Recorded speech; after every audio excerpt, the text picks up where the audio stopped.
नमस्कार। आप सभी को एक इम्पोर्टेंट जानकारी देनी है। अगर भारतीय डाक विभाग में आपकी नौकरी लग जाती है एक ग्रामीण डाक सेवक के पद पर, पोस्टिंग मिल जाने के बाद आपको प्रति माह कितनी सैलरी मिलेगी, क्या आपको काम करना पड़ेगा, और भी इम्पोर्टेंट्स जो आपकी काम की लाइनें हैं उनको मैं यहाँ पर आप लोगों को बताने जा रहा हूँ।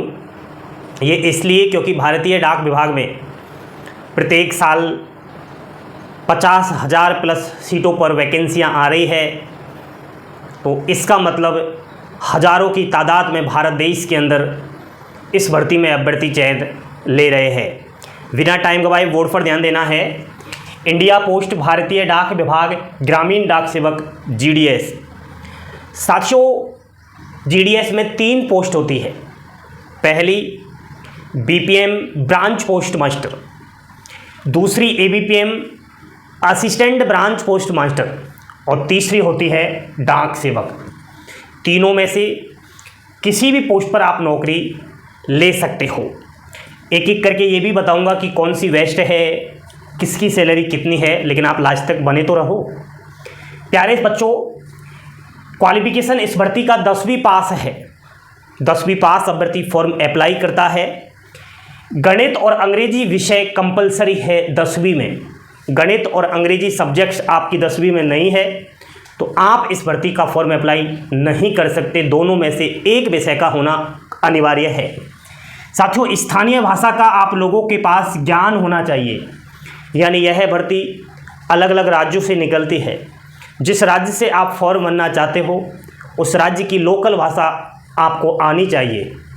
इसके अलावा बेसिक कंप्यूटर का ज्ञान, छोटा मोटा कंप्यूटर का ज्ञान भी आप लोग रखना चाहिए। ये सारी बातें करते हुए हम यह भी देख पाएंगे कि इसमें साइकिल चलाना भी आना ज़रूरी है। उसके अलावा इसमें आयु सामान्य कैटेगरी की 18 से 40 वर्ष, OBC 43 वर्ष, क्योंकि आरक्षित कैटेगरी को छूट मिलती है मैक्सिमम आयु सीमा में। SC ST 45 years, female 45 years और PWD कैटेगरी SC ST का है तो 50 साल तक फॉर्म भर सकता है।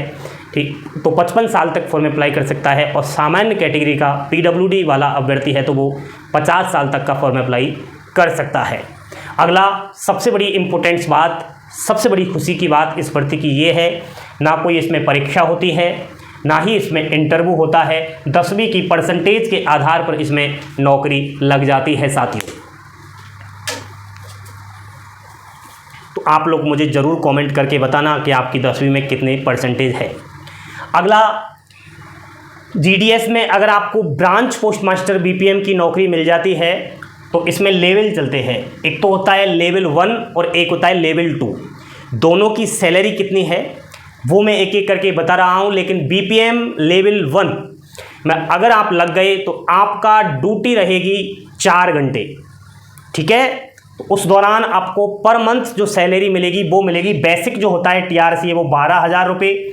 इसका आप DA और लगाइए 60% DA हो चुका है 1 जनवरी 2026 से, तो 12,000 का 60% 7,200 रुपये। ऑफिस अलाउंस के मिल जाते हैं 250 रुपये। ग्रॉस सैलरी आपकी हो गई 19,450 रुपये, लेकिन कुछ कटौतियाँ भी होती है तो इन हैंड आपकी सैलरी 18,900 से 19,100 रुपये प्रति माह स्टार्टिंग रहती है। BPM level 1। अगली बात करें BPM लेवल 2, तो लेवल 2 जो BPM होता है वह 5 घंटे ड्यूटी करता है। आप लोगों को बता दूं कि इसका जो TRC है, जो बेसिक है, वो 14,500 रुपये है। इसके अलावा इसका आप DA लगाइए, महंगाई भत्ता 8,700 रुपये, ऑफिस अलाउंस के 250 से 500 रुपये एंड ग्रॉस सैलरी 23,450 रुपये बन जाती है। कुछ कटौतियां होकर के इन हैंड सैलरी की अगर हम बात करें तो भाई साहब 22,800 से 23,000 रुपये प्रति माह इसको सैलरी मिलती है। इसका मतलब यहाँ पर लेवल 2 वालों की सैलरी ज़्यादा होती है। ये बात की मैंने यहाँ BPM पोस्ट की।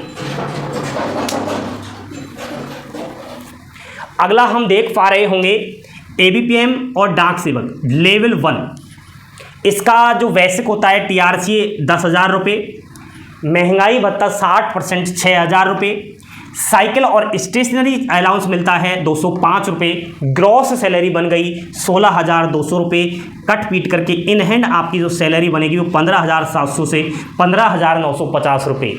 ABPM डाक सेवक लेवल 1। वहीं बात करें लेवल 2 की तो TRCA 12,000, DA हो गया 7,200, स्टेशनरी और साइकिल अलाउंस के 205 रुपये, ग्रॉस सैलरी बन गई 19,405 रुपये, इन हैंड सैलरी आपकी हो जाती है 18,800 से और 19,100 रुपये।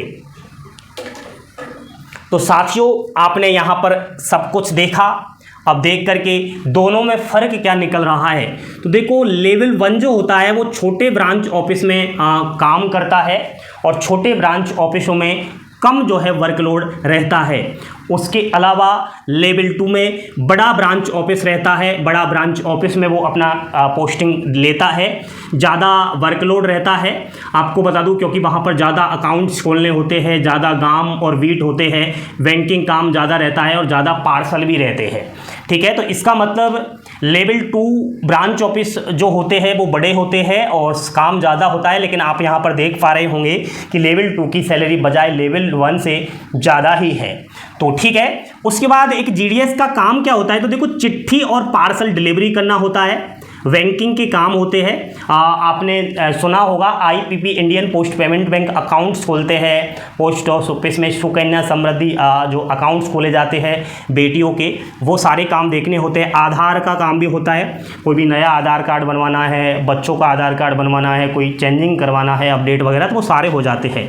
खाता खोले जाते हैं और इंश्योरेंस टारगेट होते हैं, ये सारा एक GDS का काम होता है। लेकिन एक BPM में देखा जाए तो पूरा शाखा डाकघर को संभालना होता है, कैश और रिकॉर्ड रखता है, बैंकिंग सेवाएं इसको दी जाती है। और ABPM डाक सेवक का काम होता है डाकों का वितरण करना, पार्सल डिलीवरी करना और आपके गांवों में पोस्ट ऑफिस सेवाएं भी यहाँ पर होती है। तो ये सारा GDS का रिकॉर्ड मैंने आपको बताया।